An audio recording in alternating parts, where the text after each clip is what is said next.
Astaghfirullahalazim li walil muslimina wal muslimat wal mu'minina wal mu'minat. Astaghfirullahalazim li walil muslimina wal muslimat wal mu'minina wal mu'minat. Astaghfirullahalazim. La haula wa la quwata illa billahil aliyyil azim. Assalamualaikum ya rijalul ghaib ya wali kutub bihormatin Nabi Muhammad Nabi Mustafa sallallahu alaihi wasallam. Allah bismillahirrahmanirrahim. Muhammad Adam. Ashhadallah ahdallah, suci Allah, maha suci Allah. Ashhadu an la ilaha illallah wa ashhadu anna Muhammadar Rasulullah. Allahumma salli sallim wa barik ala sayyidina Muhammadin fil awwalin. Sallim sallim wa barik ala sayyidina Muhammadin fil akhirin. Sallim sallim wa barik ala sayyidina Muhammadin fil nabiyyin. Sallim sallim wa barik ala sayyidina Muhammadin mursalin. Sallim sallim wa barik ala sayyidina Muhammadin malaila yaumiddin. Sallim sallim wa barik ala sayyidina Muhammadin awliyai wa syuhadai wa salihin. Sallim sallim wa barik ala sayyidina Muhammadin li walil muslimina wal muslimat wal mu'minina wal mu'minat. Alhamdulillah. Alhamdulillahi rabbil alamin. Wassalatu wassalamu ala asrafil anbiya'i wal mursalin. Walhamdulillahi rabbil alamin. Amma ba'du. Assalamualaikum warahmatullahi wabarakatuh. Semoga rahmat dan nikmatnya selalu Allah curahkan untuk kita semua. Dan senantiasa dalam lindungan Allah. Dan senantiasa dalam petunjuk Allah. Dan senantiasa dalam taufik dan hidayah Allah. Amin ya Allah. Amin ya Rahman. Amin ya Rahim. Amin, amin, amin, amin ya mujahibah sa'irin.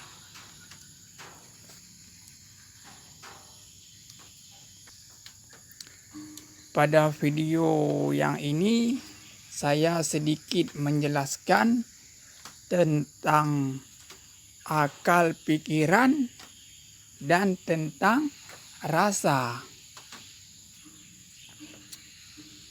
Bermula yang dikatakan akal, pikiran, angan-angan, metode itu di ranah akal, pikiran. Sedangkan yang dikatakan rasa, dia di dalam hati. Di dalam hati lagi ada fuak. Di dalam fuak lagi ada sir. Rasa di dalam rasa. Yang tidak dapat dijelaskan dengan kata-kata. Yang tidak bisa diuraikan dengan logika. Ataupun imajinasi pikiran. Karena pikiran ini dia bersifat materi, barang yang terbatas. Sedangkan rasa ini dia tidak dapat diuraikan dan tidak bisa diterjemahkan. Rasa merasai. Karena kenapa antara orang yang condong dengan syariat, condong kepada hakikat, sering berbenturan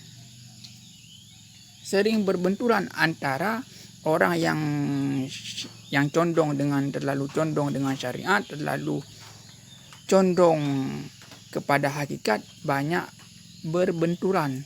Berbenturan ini disebabkan gagal dalam memahami konsep pikiran dengan konsep hati, rasa, kalbun, fuak. di orang yang condong kepada hakikat menguraikan dengan hasil dari rasa. Sedangkan orang yang lebih condong kepada syariat ini, dia melalui akal, melalui dalil-dalil yang dipelajari. Hukum-hukum nakli, hukum-hukum akli dibenturkan dengan rasa. Tidak terbentur, tidak akan menemu titik pertemuan.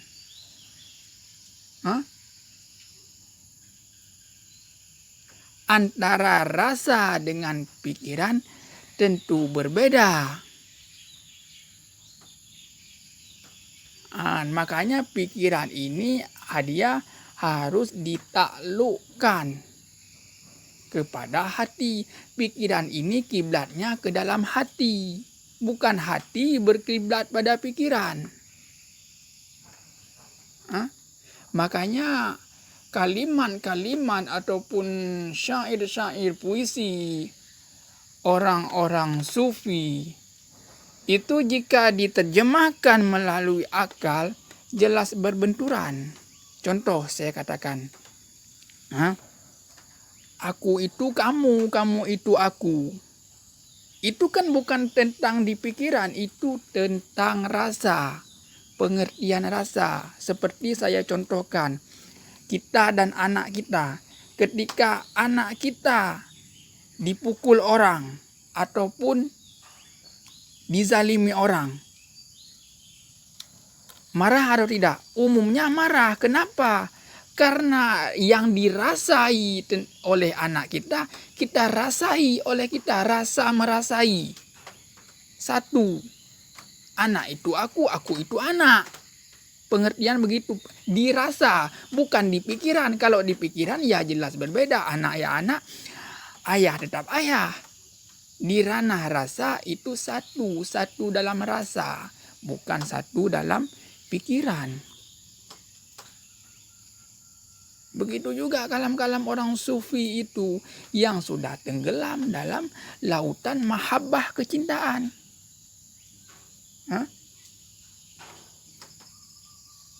Yang dikatakan itu tapi bukan itu. Makanya sering berbenturan karena terlalu mementingkan ego masing-masing. Seperti huruf angka 6. Saya tulis di sini 6. Saya tengok dari bawah 6. Anda tengok dari atas 9. Padahal kalau Anda turun ke bawah 6. Saya naik ke atas 9. Dua-duanya benar. Karena sudut pandang yang membedakan. Sudut pandang dari cara melihatnya berbeda. Jadi kita jangan bertengkar masalah sudut pandang ataupun perbedaan. Perbedaan itu lumrah, hal yang biasa. Jangankan di kalangan kita sekarang, di kalangan Nabi dulu pun berbeda. Contoh, Nabi Musa, Nabi Ibrahim, Nabi Ilyas, Nabi Adam, Nabi Muhammad, syariatnya berbeda-beda. Padahal Tuhan itu satu, ahad. Kenapa syariatnya berbeda-beda? Karena syariat itu yaitu dikatakan syariat jalan pikiran. Jalan pikiran orang-orang yang telah sampai ke rohaniannya kepada Tuhan. Membuat jalan pikiran, metode untuk memasuki ke dalam tarikat. Tarikat itu jalan hati. Hakikat itu jalan nyawa. Ma'rifah itu jalan rahasia. Taklukkan pikiran ke dalam hati, hati kepada nyawa-nyawa dalam rahasia. Wujud ilmu nur syuhud.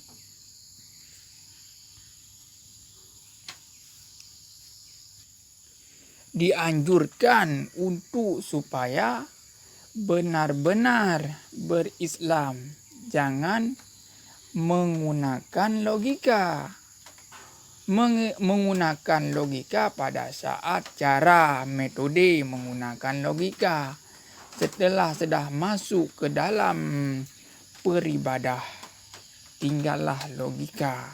Karena logika ini Maha suci Allah yang tidak bisa disentuh oleh angan-angan pikiran hayalan. Karena pikiran ini bersifat material yang tidak bisa sambung kepada Allah, kepada Tuhan. Tidak bisa, dia tidak sampai. Makanya pikiran ini ditaklukkan kepada hati. Hati ditaklukkan kepada nyawa. Nyawalah yang berkomunikasi dengan Sang Pencipta. Kalau tubuh yang kasar ini tidak boleh karena dia bersifat materi, bukan alatnya. Tubuh kasar ini bukan alatnya, makanya dikatakan di sana selama berzikir jangan berpikir.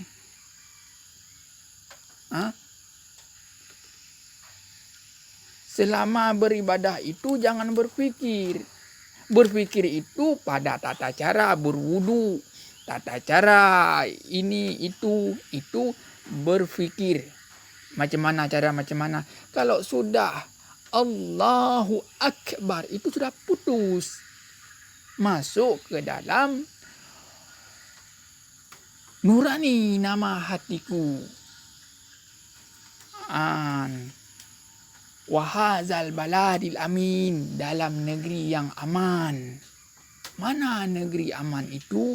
Yaitu qalbun mu'minin baitullah. Masuk ke dalam hati. Hati masuk ke dalam rasa. Rasa masuk dalam fuak. Di dalam fuak baru ada sir. Sir itu rahasia. Insan itu rahasia Allah. Allah itu rahasia bagi insan.